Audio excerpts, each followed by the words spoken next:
اعوذ بالله من الشیطان الرجیم. بسم الله الرحمن الرحیم. ګرانو مالدارانو او بزګرانو سلامونه او نیکې هیلې الله جل جلاله دې وکړي چې ټول روغ جوړ او په صحت باندې کامل اوسېږئ. ملګرو دوستانو موږ اکثره وخت د خپلو دوستانو نه یا د فارمدارانو نه دا مشکل لرو چې زموږ غواګانې نه تېرېږي او موږ څنګه کولی شو چې دا غواګانې موږ تېرې کړو. د غواګانو د نه تېرېدلو مشکل چې دی دا یو نړیوال مشکل دی او په ټوله دنیا کې چې دی د غواګانو نه تېرېدل چې دي د ده سره دې وخته دی ځکه چې د نن نه تقریبا 100 کاله مخکې کوم نسلونه چې اصلاح شو په هغې کې د شودو تولید مد نظر نیول کېده او په د تېرېدلو مسایل چې دي دا په نظر کې نه نیول کېدل. خو بیا وروسته تقریبا د 1970 کلونو نه رادې خوا بیا د تېرېدلو مسایل چې دي دا د نسل په اصلاح کې واچول شو، خصوصا په امریکا، اروپا، استرالیا، نیوزیلینډ، کاناډا دې ملکونو کې چې دی د غواګانو تېرېدل چې دي دا د اصلاح نسل په پروګرام یا برنامه کې واچول شو. نو ارثیت چې دی دا ډېر زیات تاثیر لري، غذایی موادو کمښت چې دی دا ډېر زیات تاثیر لري، منیجمنټ تاثیر لري، محیط تاثیر لري. خو جینیټیکي فاکتور یا هغه د مور او پلار خاصیت چې دی دا ډېر زیات ضرور دی. د همدې موخې دپاره زه تاسو ته نن یو طریقه ښیم چې دا ډېرې زیاتې ګټې لري. تاسو کولی شئ چې بیا کمنټ خپل ولیکئ او دا دوستانو سره شیر یا نشر کړئ تر څو زموږ هغه هېوادوال چې هغه کور کې یوه یا دوه غواګانې لري او د مشکل سره مخ دي هغه حل کړي. دې طریقې ته د ډبل اوسینک طریقه وایي. دا طریقه عموما ډېرې زیاتې ګټې لري او زه یوه بیا تاسو ته تشریح کوم. څه مې لیکلي دي که ما نه پاتې کېږي. دا په امریکا او په اروپا او تقریبا په ټوله دنیا کې هغه غټ غټ فارمونه چې لري هلته د غواګانو د نه تېرېدو مسایل لا پیدا کېږي نو هغې دغه طریقه استعمالوي. موږ د همدې موخې دپاره چې زموږ په افغانستان کې هم دغه خلک د دغې علم نه یا د دغې ټکنالوژۍ نه د دې طریقو نه خبر شي دا ضروري ګڼو ځکه نه تېرېدل یو غټ مشکل دی. که چې د غوا تېره نه شي هغه بلار به نه شي نو هغه بچی نه راوړي. نو د غوا هغه اساسي هدف چې تاسو یې لرئ کور کې د هغه د تېرېدلو مسله باید تاسو ډېره مد نظر ونیسئ چې کله غوا تېره شوه شیدې پخپله کوي. نو دوستانو ملګرو دا د ډبل اوسینک طریقه ده او زه به دا به تاسو ته زه د تقسیم اوقات په شکل یا په افغاني شکل تاسو ته زه تشریح کوم چې دا څنګه تطبیق کوي او زه به بیا د دې جدول بیا په فیسبوک پوسټ باندې تاسو ته وکړم. خو د هغې نه راځم چې دا څو شیونو ته ضرورت لري. اول تاسو باید دغسې یو تقسیم اوقات ځان ته جوړ کړئ تر څو تاسو نه د خپل کار غلط نه شي. او دا چون د انسان په ذهن کې اکثره وخت نه پاتې کېږي یا کیدای شي یوه غوا د بلې غوا نه فرق ولري نو تاسو باید په دغه طریقه باندې چې دی مخکې لاړ شئ. مثلا ما دا تقسیم اوقات چې جوړ کړی هغه اونۍ دي. مثلا دا هفته ده، یوه هفته، دوه هفته، درې، څلور، پنځه. دا د 5 اونو پروګرام دی یا د 5 هفتو پروګرام دی.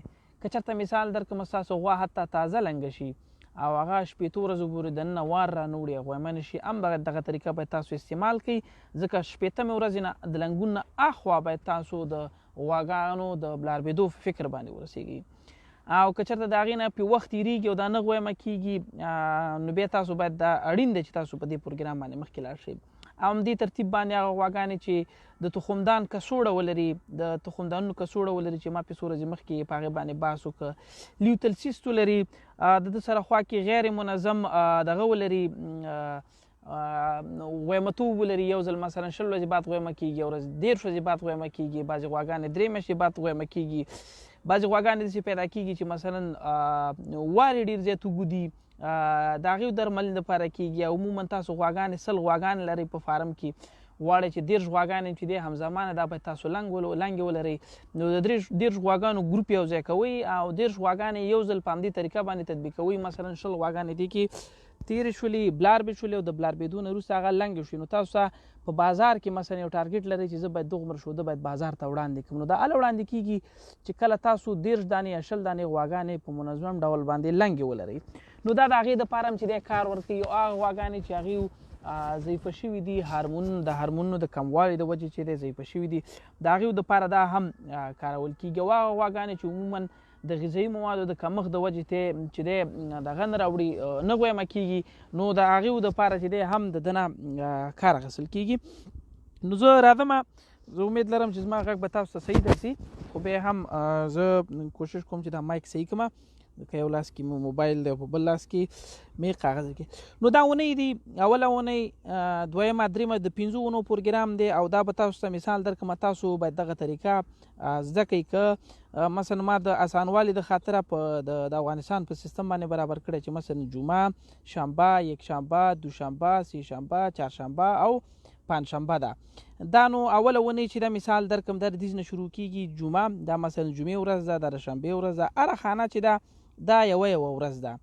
کومو خانو کې چې لیکل شوي په دغه ورځ باندې موږ باید دا پروګرام تطبیق کړو، او کومې خانې چې سپینې دي دغه خانې باید موږ په دغه کې موږ باید لطفا میسجونه مه کوئ وروره.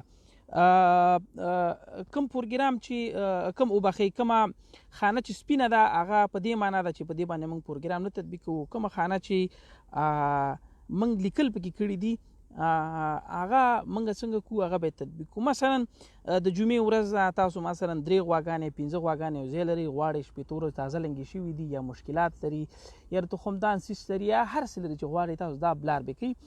نو د جمعې په ورځ باندې مثلا سهار تاسو یو ټیم وټاکئ.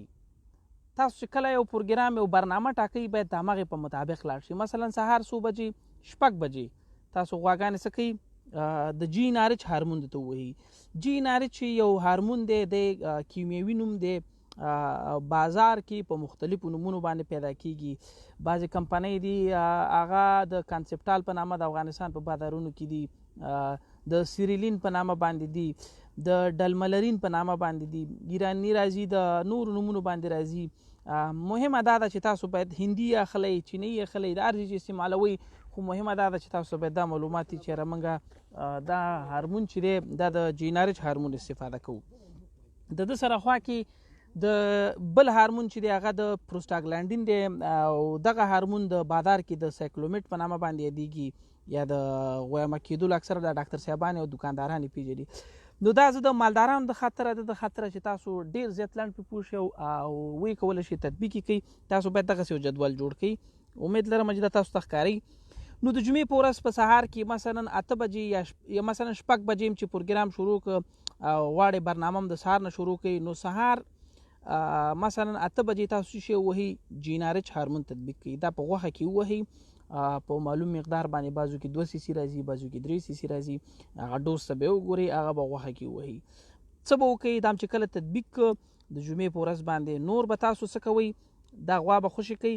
شنبه به هم څه کار نه لرئ، یکشنبه به هم کار نه لرئ، دا ورځې به سپینې، یکشنبه به هم کار نه لرئ، دوشنبه به هم کار نه لرئ، سه شنبه به هم کار نه لرئ، چهارشنبه به هم کار نه لرئ، پنجشنبه به هم کار نه لرئ.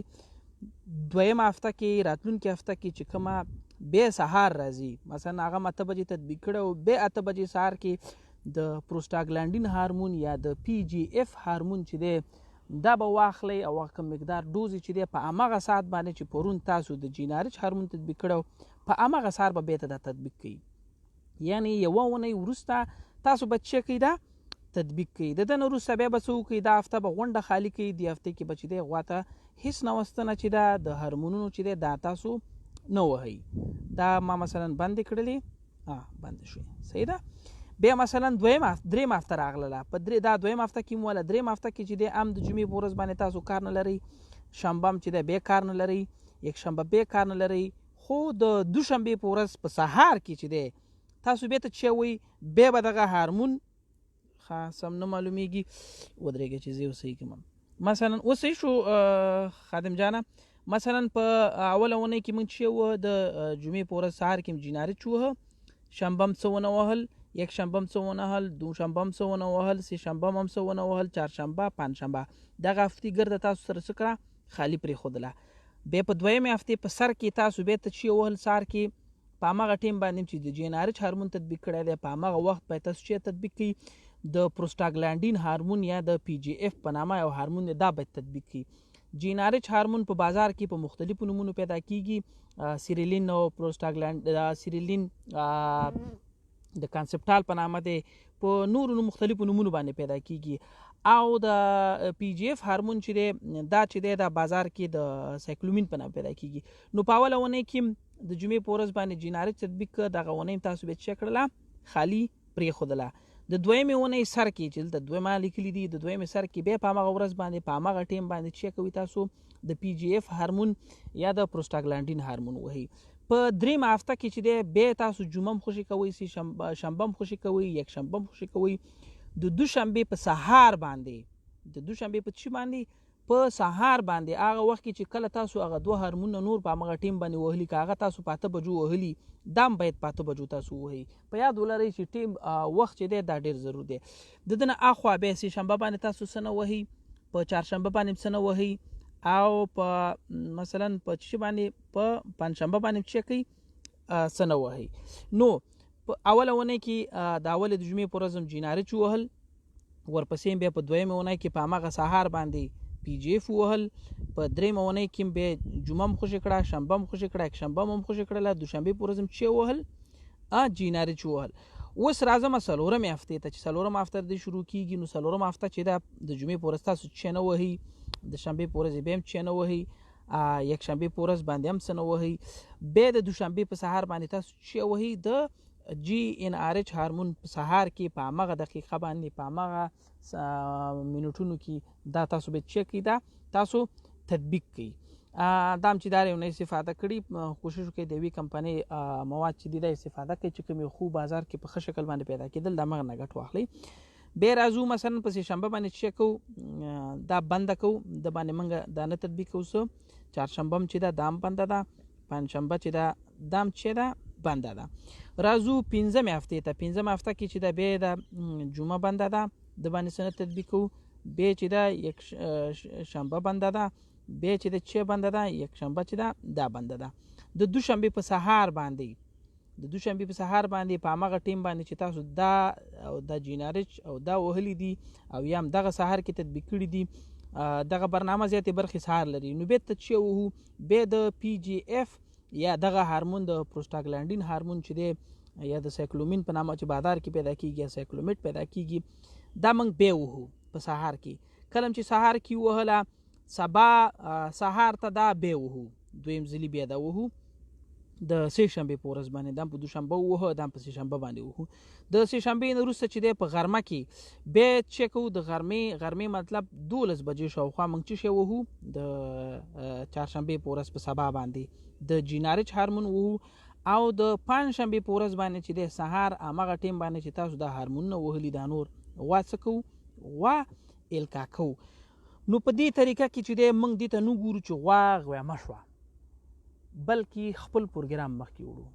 او ځکه کې چې ته غوا وار راوړي، اکثره غوا وار کمزوری وار راوړي، نو بیا د همدغې قوي کیدو د خاطره د خاطره چې کوي شو، نو یو جینارچ هارمون وهو، دویم هم وهو، دریم هم وهو، او دې ځای کې چې وهو بیا څوم وهو، دا څلورم هم وهو.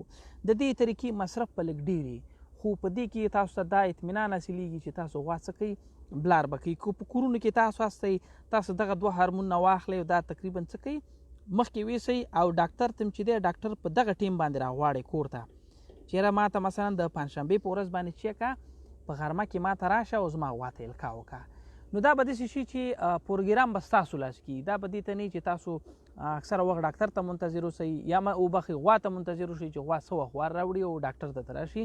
په دې طریقه کې تاسو کولی شئ چې ډاکټر ته یا مثلا تاسو کور کې په بله ورځ باندې سي غوا داسې ورځ ته را برابره کړئ دا پروګرام، که زه د جمعې نه شنبې ورځ ته راوړم دلته، نو دا ورځې ټولې تغییر کېدای شي. بیا تاسو کولی شئ دا مخکې ویسئ، نو بیا کولی شئ چې ډاکټر په همغه معینه ورځ چې تاسو په کار ده مثلا جمعې ته برابر کړ، ډاکټر ته ووایي چې راشه زما په فارم کې یا زما په کور کې چې دی څنګه کا غواګانې الکا کا. د دې طریقه عموما دلته دا هم ده چې مثال درکړم، تاسو یو چا سره قرارداد کړی دی، هغه تاسو نه 100 لیټره شوده د ورځې وړي او تاسو 100 غواګانې لرئ، تاسو سره هر وخت باید 10 غواګانې لنګي. نو تاسو که غواړئ چې 10 غواګانې هر وخت لنګې ولرئ، نو تاسو باید په 10 یا 15 غواګانو باندې دا طریقه په یوه ورځ په ټولو باندې تطبیق کړئ. په دې کې څه کېږي، په دې کې مثلا 20 غواګانې، 15 غواګانې، 10 غواګانې تېرې شولې، د هغه نه وروسته چې دی بیا نورې تېرېږي. نو په هغه منظم ډول باندې تاسو چې دی هغه خپل ټارګېټ ته یا هدف ته رسېدلی شئ. دغه هارمون نه چې کوم د جینارچ هارمون دی، د وظیفه دا ده چې دا تخمه غټېدو ته پرېږدي، تخمه غټوي، د تخمې د ازادېدلو هارمون چې کوم دی د ایلچ هارمون دی هغه تنبیه کوي او فولیکل جوړوي. دغه بل هارمون د دې دپاره دی که چېرته مثال درکړمه لیتل دي یا په تخمدان باندې عموما څه چې یو قسم بله پوکڼۍ د هغه موجود دی نو دی د منځه وړي. دا هارمون نه علاوه د دې نه چې مثال درکړمه د تخمدان برابرۍ څه کوي ورسره خوا کې کمزوري تخمدانونه چې هغه په اسانۍ باندې تخمه نشي ازادولی. عموما هغه غواګانې چې هغه ډېر زیات شوده کوي د هغې تخمدانونه کمزوري، غذایی موادو صحیح نه رسیږي، پالنه یې صحیح نه کېږي، یا تودوخه یا غذایی مواد صحیح نه ورسیږي، یا جینیټیکي ډول باندې کمزوري، نو هغه ته چې دی بیا دغه هارمون دغه لاره تطبیقول په دې باندې اړین دي چې تر څو موږ هغه تنبیه کړو، سټیمولیټ یې کړو، هغه غوا چې ده هغه غویمه شي. نو په دې طریقه کې تاسو دې ته حاجت نه لرئ چې تاسو غوا څه وکئ، دې ته منتظره اوسئ چې غوا څه رقم څه وخت باید وار راوړي. غوا چې کله 15 ورځو پې تېرې شولې نو تاسو باید په عاجل ډول باندې دغه طریقه تطبیق کړي. دا داسې خاص تخنیک نور نه لري، د ده شاته ډېر زیات غټ علم پروت دی. که څوک بیا غواړي چې په منظم ډول باندې مسلکي کدرونه غواړي چې په ده باندې بحث وکړي نو په ګوګل کې د ډبل اوسینک پروتوکول وګوري. دا په نړۍ کې د ټولو نه هغه مشهورترینه او کامیابترینه طریقه ده. عموما غواګانې چې 6 یا ښځینه هارمونونه چې ورته موږ تطبیقوو، مثلا 90% ښځې بچی راوړي، نو هغې دپاره چې دی خصوصا که چېرته هغه تاسو همداسې غوا ته ووهئ چې هغه غویمه شوي، اکثره غویمتوب چې هغه وار یې کمزوری، هغې کې د هارمونونو لیول په هغه اندازه باندې نه وي، نو هغه په رحم کې هغه زیګوټ عموما په صحیح شکل باندې هغه بچی چې دی ځان د رحمه پورې نشي نښلولی ځکه هارمونونه کمي. نو هغه بیا کله چې تاسو 6 تخمې وهئ نو د هغې فیصدي 15% نه تر 40% پورې غواګانې. که چېرته تاسو دا طریقه دا د ډبل اووسینک طریقه پروتوکول یا طریقه تطبیق کوي او غواګانو ته هغه 90% ښځینه بچی تخمې ترزیق کوي، نو د دې فیصدي چې دا د 55 نه تر 60% پورې کولی شي چې تاسو غواګانې هم د 6 د سپرمونو په واسطه باندې بلاربيږی. د دې نه علاوه هغه غواګانې چې مثال درکړمه هغه په دې طریقه باندې تطبیقیږي، موږ یې تطبیقو ورته. خوسۍ دې مثال درکړمه، تاسو خوسیو باندې به بحث وکړو. مثلا تاسو خوسۍ لرئ، ټارګټ وزن تاسو پوره ده چې خوسۍ مثلا 350 کیلو ته ورسېدله، وزن یې پوره شو او د وزن په پوره کېدو باید دا نور باید څه کړي، دا باید غویمه شي او دا باید زه بلاربيږم. نو تاسو مثلا 100 خوسۍ لرئ یا 50 خوسۍ لرئ یا 20 خوسۍ لرئ، دا په یو وار باندې تاسو د تطبیق د دغه پروګرام شروع کوئ او غوا چې کله القا شوله د القا کېدو نه وروسته چې دی 15 ورځې او په الټراساونډ باندې او په لاس باندې چې دی عموما 15 ورځې یا 40 ورځې او ځینې ډاکټر صاحبان کولی شي چې تر 13 ورځو پورې چې دی څه وکړي، غواګانې په لاس باندې معلومیږي. که چېرته تاسو ولیدل چې غوا هم بلاربه نه ده او نه غویمه ده او نه بلاربه ده، غوا هم وچه ده، نو بیا به څه کوئ، بیا به په همدې طریقه باندې شروع کوئ او دا طریقه به څه کوئ په مخکې ډول باندې وړئ. ځینې غواګانې چې هغه ښه وار لري او د وجود نه قوي دي، نو ښه خبره دام د دام تاسو کولی شي چې فرض کې وار راوړه عمل ته ورته څه وکړئ، القا ورته وکړئ. د غوا چک کول چې دي چېرې تاسو باید دا چک کړئ چې دا بلاربه ده که وچه ده، دا ډېره زیاته ضرور ده. دې ته انتظار مو وباسئ چې 6 میاشتې تېرې شوې، 7 میاشتې تېرې شولې، په 45مه ورځ باندې یا 40مه ورځ باندې حتما په غوا باندې ډاکټر چې دی دا راوغواړئ، غوا هم چک کړي چې دا لاس نه باسي، وګورئ چې دا غوا بلاربه ده که وچه ده. که وچه وه تاسو باید پروګرام او برنامه ولرئ، په دغې پروګرام او برنامه باندې مخکې لاړ شئ. که چېرته غوا مو بلاربه وه نو تاسو سره به دا وي چې مثال درکړمه دغه غوا ته باید تاسو توجه وکړئ، د نور نه بیله کې غواګانې چې وچې دي. اکثره خلک په فارمونو کې او په افغانستان کې غوا ته القا وکړي، 6 میاشتې بعد بیا دې ته انتظار باسي چې زما غوا څنګه ده، 6 میاشتې بعد غویمه شوله او دا څنګه چل دی، دا ولې د سره موږ څه وکړو. نو خبره په دې کې چې 6 میاشتې تاسو که چېرته ځکه زیاتره وختونو کې موږ په دې باندې مخکې بحث کړی دی چې بچي په دغه کې مري د 15 ورځې نه اخوا چې دی تر 15 ورځې پورې تر 40 ورځې پورې اکثره بچي یا امبریو یا تخمدان کې چې دی دا مري د وبخښئ په رحم کې دا مري، نو هغه بچی چې دی په رحم کې جذبیږي یا هغه امبریو یا زیګوټ جذبیږي او د هغه نه وروسته چې دی بیا وار اوږدېږي یا په 80مه ورځ یا په 65مه ورځ باندې یا په 80مه ورځ باندې بیا وار راوړي، یا دا تلفات اکثره د 20مې ورځې نه اخوا وي. نو تاسو ته مې خواست دا دی، هیله مې دا ده چې تاسو باید په منظم ډول غواګانې باید خپلې چک کړئ او دې ته باید انتظار ونه باسئ چې ودرېږه چې د ده غټه شي، د ده ګېډه غټه شي. ځینې خلک موږ نه پوښتنه کوي چې دا بلاربه وچه دا په څه شي معلومیږي، دا په سترګو معلومیږي، بعضې وایي لکۍ جګه نیولې ده، بعضې خلک وایي دا غوړه ده پوټکي نه، بعضې خلک وایي غوړوالی خو داسې چې اکثره د غواګانو د شیدو تولید کم کړي نو ځان کې غوړي جمع کوي، هغه د دغه پورې ډېر وخت بلاربوالي پورې اړه نه لري. نو بلاربوالی چې دی دې ته باید تاسو ډاکټر راوغواړئ، دا بچهدانۍ کې بچې وړوکې دا د لاس نه بغیر او د الټراساونډ نه بغیر. الټراساونډ کولی شي چې د 65مې ورځې نه خوا بچی معلوم کړي. افغانستان کې خو الټراساونډ نشته، نه پې څوک پوهېږي، خو که په لاس باندې معلومول غواړئ نو کم از کم باید د 40 ورځو نه اخوا یا ځینې ډاکټران پې کولی شي چې په 15 ورځو نه اخوا بچی معلوم کړي چې دا غوا بلاربه ده او که وچه ده. نو دې ته انتظار مو وباسئ. نو اوس که تاسو څه په پوښتنه لرئ زموږ څخه په کمنټونو کې لیکلی شئ. او دا دور خان همدرد لیکلي وروه چې دا ستنې دي، دا غوښه کې ویل کېږي، دا د اوبو د څښلو لارې نه ورکول کېږي. له تاسو نه یوه هیله بله دا کوم، په بازار کې بعضې کیمیاوي او حکیمي دواګانې پیدا کېږي چې دا غوا ته ورکړو، غوا دې سره غویمه کېږي، او دا غوا ته ورکړه او غوا د 10 ګرامه خوراک کې ورکړه او 20 ګرامه خوراک کې ورکړه. دغه شیونه چې دي دغه ستاسو د پیسو ضایع ده، په هغې باندې پیسې مو ورکوئ ځکه هغه اثر نه لري. غواګانو ته چې شی تاسو ورکوئ هغه په رحم کې تجزیه کېږي او هغه د انسانانو غوندې معده نه لري چې د هغه تاثیر په هغه شکل باندې وکړي. موږ کله چې انسانانو ته بعضې د بچو د کنټرول یا مثلا د هارمون نه ورکو د خاطر ورکو چې هغه کولمو کې جذبېږي او دلته لرې کې چې دی هر څه تجزیه کېږي. نو د خولې د لارې چې دی دغه دوا نتیجه نه ورکوي د ده نه. او دا ستنې دي، دا ځینې کمپنۍ چې دي 2 سیسي ویل کېږي، د ځینو کمپنیو 3 سیسي ویل کېږي، د ځینو کمپنیو 15 سیسي ویل کېږي. تاسو باید د ډوز ته وګورئ، د غوا وزن ته وګورئ.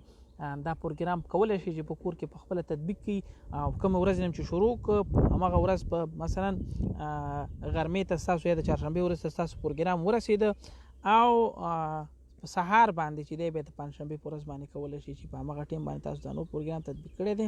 څه کوي؟ غوا القا کوي. په دې کې د لګېدلو فیصدي چې دا د 50% نه عموما دا ډېره زیاته ده. او د افغانستان غواګانو کې حتی زه به ووایم چې د 80-90% پورې هم دې کې غواګانې لګېږي.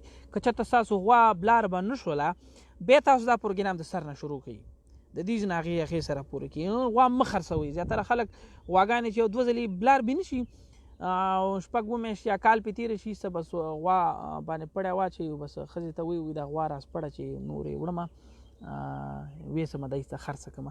نو هغه ښه غوی هغه پاتې شي. بعضې غواګانې 14 میاشتې 11 میاشتې دې ته ورته دهقان منتظر چې ته ودرېږه دا د څه وخت دا بلاربه کوم او دا به څنګه کېږي او دا بلاربه ولې نه شوله او دا خو زاړه شوله او دا خو مانه مصرف کوي. نو ګرانو مالدارانو، ګرانو دهقانانو، دغه طریقه 5 هفتو طریقه ده. دې کې کېدی شي په اول ځل باندې تاسو سره مثلا تاسو کومه غوا چې دا 10% 40% غواګانې بلاربې شي، په دویم ځل امکان دی ولري 80% شي، په دریم ځل باندې چې تاسو تطبیقوئ یعنې په ضرب د 3-4 میاشتو کې تاسو کولی شئ چې غواګانې چې دی دا په دې طریقه باندې چې دی دا ټولې چې څومره لرئ ټولې کولی شئ چې تاسو بلاربې کوئ. نو بیا د تکرارومه په اخري ځل باندې دا ونې دي 1 2 3 4 5 د 5 نه پروګرام دی. دغه ځینې شروع کېږي مثلا د جمعې ورځ سهار مثلا 8 بجې تاسو دا پروګرام د جینارې د جمعې ورځ تطبیق کوئ. نو په شنبه باندې چې نه وهئ، یکشنبه باندې څه نه وهئ، دوشنبه او سهشنبه، چهارشنبه، پنجشنبه دا هفته غونډه څه شوه خالي شوه. په همغه جمعې ورځ باندې تاسو سهار کې جینارې چوالی تر راتلونکې هفتې یعنې دویمه هفتې باندې دویمې اونۍ باندې په سهار کې تاسو چې وهئ د PGF یا د پروسټاګلانډین هارمون وایي دا بازار کې د سایکلومین په نامه پیدا کېږي. هغه چې دی مختلف نومونه لري. ډاکټر صاحبان او دواخانو والی پېژني، هغې ته ووایه بیا ته درکړي حتما چې چا نه اخلي هغې دوی پېژني. بیا یکشنبه موږ شنبه هم چې نه وهو، یکشنبه هم چې نه وهو، دوشنبه هم چې نه وهو. دا هفته مکمله خالي ده تر کومې ورځې پورې؟ تر پنجشنبې پورې. درېیمه هفته کې چې دی جمعه هم خالي ده، شنبه هم خالي ده چې نه لرو، یکشنبه هم خالي ده چې نه لرو. او د دوشنبې په ورځ باندې چې وهو بیرته سهار کې د جینارچ هارمون په همغه ټیم باندې چې دا هم 2 سهار ولې دا وهو.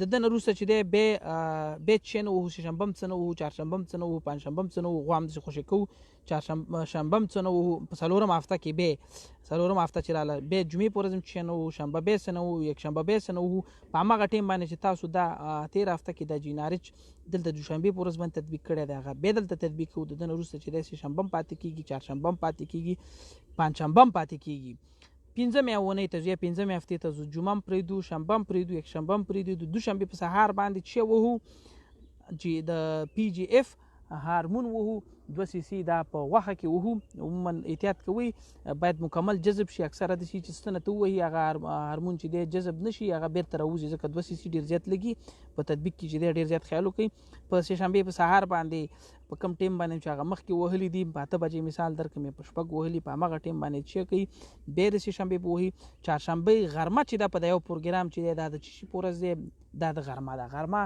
12 بجو نه اخوا تاسو باید چې کوي تاسو باید څه وهي دا باید ووهي خو داسې نه شي چې د غرمې نه مطلب زما هلته دا نه دی چې تاسو 4 بجې یا 3 بجې یا مثال 1 بجې نه اخوا یې کوي غرمه مطلب دا دی چې 12 بجو نه تر 1 بجې شاوخوا منځ کې باید څه وکړئ تاسو دا باید تطبیق کړئ سبا سهار د پنجشنبې په ورځ به باید چې وکړئ 8 بجې باندې به څه وکړئ تاسو به هلکا وکړئ او دې ته منتظره شئ بیا به ډاکټر صاحب رخصت کوي خپل فیس په ورته ورکړئ د هغې دې په مخه باندې ښیي دا و پروګرام چې دا باید ستاسو په لاس کې ښه نو عمر خان پوښتنه کړې ده کورم ودان بچیم لوی د ټول نه اساسي خبره دا چې تاسو کله نسل اصلاح کوئ د کمزوري غوا نسل مه وهئ عموما دا مسایل په هغه غواګانو کې پیدا کیږي چې هغه غواګانې یوازې تاسو غوی دې ته په تمه سئ چې زما غوا بلاربه شي داسې نسل ووهئ د هغې نه خراب بچی راشي خراب بچی سبا تیریږي نه نو کله چې د غوی سپرمونه استفاده کوئ هغې کې یوه نښئ د ډاټر پریګننسي ریټ ورته وایي کاو پریګننسي ریټ ورته وي یعنې دغه غوا د دغې غویي لورګانې آیا کولی شي چې په آینده کې په اسانۍ باندې تیرې شي د غواګانې چې چېرته غټې شوي دي هغه په اسانۍ باندې تیرې شوي دي که نه دي تیرې شوي زموږ اکثره خلک غواګانې دی بس وایي بس صحیح ده بس بلاربه شوه تیره کړه نو هغه هدف مهم دا ده چې تاسو کله غوا تیروي نو د ډاکټر نه دا پوښتنه کوي چې ډاکټر صاحب محترم د دغې آینده بچي به کوم تاسو انټرنیټ کې دغه غوی په اړه باندې معلومات جمع کوئ وی ګورئ چې د په آینده ځل کې دغه غوا بچی راځي دا به زر تیریږي که نه به تیریږي دا به زر حمل اخلي که نه اخلي نو ښه وخت تاسو ټولو ته غواړم کورم ودان او زه به دا شی یو ځل په دري ژبه باندې تشریح کوم زمونږ وطنوال دی هیوادوال دی چې دنه مستفید شي د افغانستان د آبادی لپاره بیادرای محترم ما اکثر اوقات گواهی داریم که او بقطلب نمیشه یا حمل نمیگیره به خاطر زوم یک پروگرام داریم برنامه داریم در کل جهان این تطبیق میشه این تقریبا 5 هفته است 1 2 3 4 5 هستند مثلا شما یک وقتی تعیین کردین جمعه صبح مثلا 8 بجه یا 6 بجه هر وقتی که هستن امیره باید در نظر بگیرین صبح 6 بجه یا 8 بجه همی هورمون جیناره چه تطبیق کنین ایده بادار به نام نامه مختلف پیدا میشه شما از دکتر مربوطه تان پرسان کنین که این هورمون بربته شنبه هم چیز نمیتین یک شنبه هم دوشنبه این هفته کلش همی تو چیز میمانه سفید میمانه صحیح تقسیم اوقات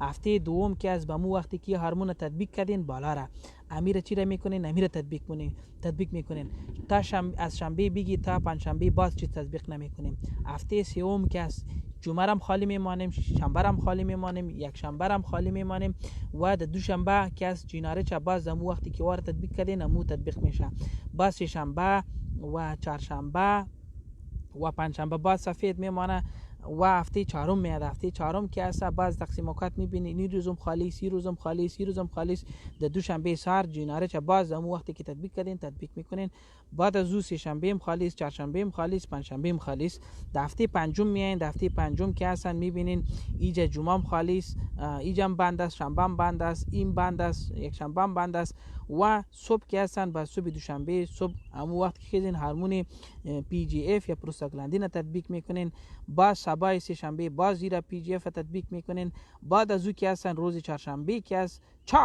چاشت ماه غرمه میگیم چاشت چیز میکنین ساعت 12 یا 12 بجه این هورمون تطبیق میکنین روز پنجشنبه صبح امو وقتی که هورمونای دیگر تطبیق میکنین امو را القا میکنین وقت خوش برت میخوایم ګرانو هیوادوالو د واګانو کې میاد ساتئ خدای امرو جوړ لره او امید لرم چې د دې نه ګټه واخلئ او نور ملګرو سره هم شریکي کوي خدای پامان